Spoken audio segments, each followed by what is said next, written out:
What's up, you guys? Welcome to the Road to Recovery YouTube channel, a video series to encourage men battling porn addiction. And on today's episode, we're going to be talking about the issue of fantasizing. Now, from my experience, I have seen that there's two main situations where fantasy arises from. The first is through visual triggers, and the second is through boredom. When it comes to the issue of fantasy arising through visual triggers, we have to acknowledge that we as men have corrupted and twisted our relationship with women. As porn addicts, we sexualize everything we see. The lens in which we view the world is that of a sexual lens. And going about day-to-day life, it can feel like we're surrounded by all of these visual triggers. Because let's face it, we sexualize the women that we see. When we go to the gym, we can be surrounded by women in bra tops. When we go on a walk, we can be surrounded by women in yoga pants. And when we go to the beach, the women in bikinis, that's just too much. But are women really the problem? Or is the problem the lens in which we view these women? I want to question you guys. Do you really want to live in a world where women aren't treated as equal? Where our sisters and our daughters can't even be looked in the eye because we as men sexualize their very being. We have to change this. We have to acknowledge that women are our equals, that women aren't for our immediate gratification, because that's what we're used to. This is the lens in which we view the world. As porn addicts, we use women for our immediate gratification. When we acknowledge that women aren't for our immediate gratification, we no longer have to avoid women. Women do not have to be the weakness of men. I'll even share a story with you guys. I made a trip to the grocery store one day. I just had a few items that I had to pick up, and I was walking down the aisle, and then I am passing up a woman who was dressed very inappropriately for a trip to the grocery store. This woman, she had her boobs hanging out, wasn't even wearing a bra, so this was the last thing that I expected to see at the grocery store. But I was confronted with something that I would consider a visual trigger. So I had a choice to make. Was I going to objectify this woman, who, by the way, was clearly looking for attention from not just me, but everybody in this grocery store? So was I going to objectify her, or was I going to continue about my grocery trip? And that is something that we are all confronted with. No matter how little or how extreme the visual trigger might be, we have to understand that women are not to be objectified. We are able to stop the fantasy before it begins if we acknowledge that women are our equal. They're not to be a part of our fantasy. Even if they're looking for attention, we don't have to give them that attention. We don't have to be breaking our necks to check out these women, to objectify them, to be oogling and goggling all over them. Because let's face it, we've seen more boobs and butts than all of our ancestors combined, us as porn addicts. We've seen it all. So what's another one going to be? This isn't going to be the woman that changes everything for us. The problem isn't the woman. The problem is the lens in which we view these women. So what we have to do is acknowledge that we are going to be faced with these visual triggers. and go about our day.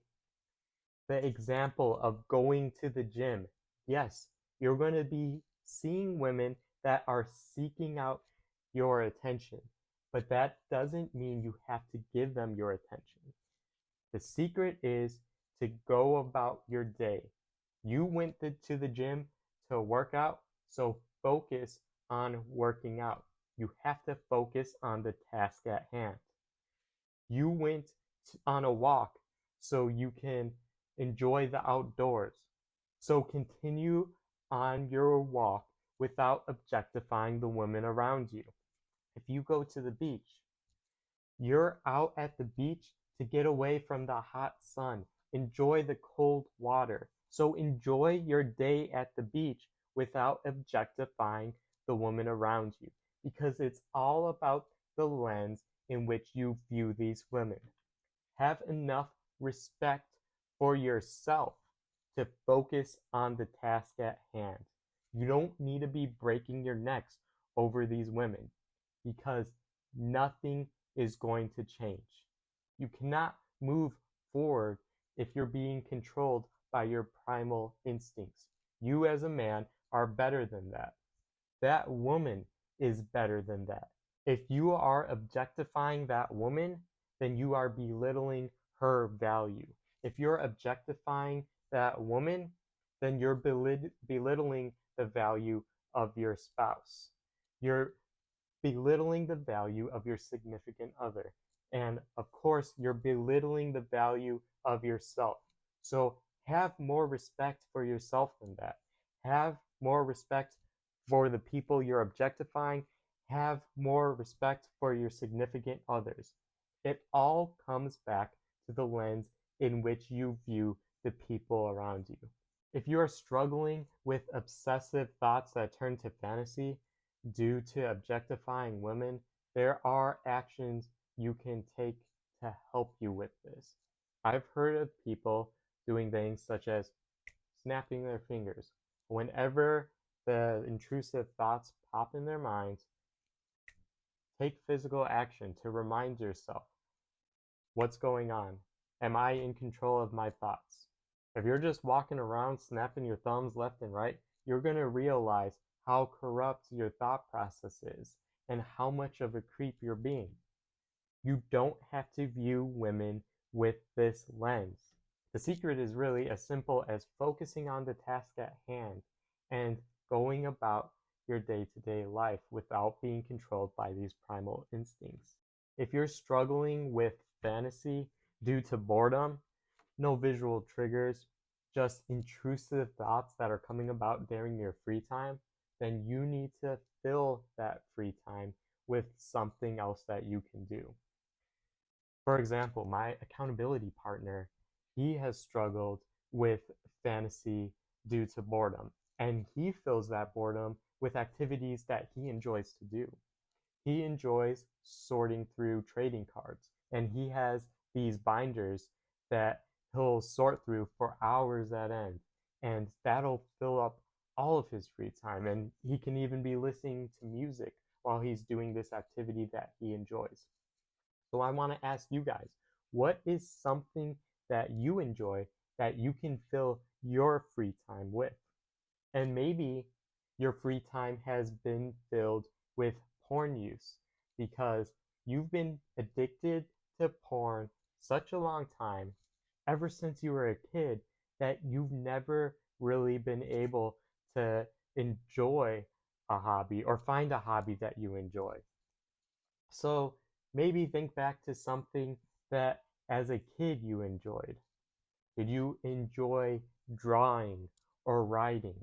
Find an activity that you can do and fill that free time with that activity. If you struggle with fantasizing about the pornographic material that you used to watch, just know that as long as you stick with it, these images will disappear from your mind. If you struggle with fantasizing about the women you see in real life, just know that as long as you stick with this, you will learn how to not objectify these women in your life. Remember, These women are not to be a part of your fantasy. They don't belong there, and you can control these urges. So whether you guys are dealing with visual triggers or boredom, use some of these tools to help you in your recovery. Alright, you guys, so hopefully you found this video helpful and informative. If you have any questions, feel free to leave it in the comments down below. I will respond to any questions that you guys have.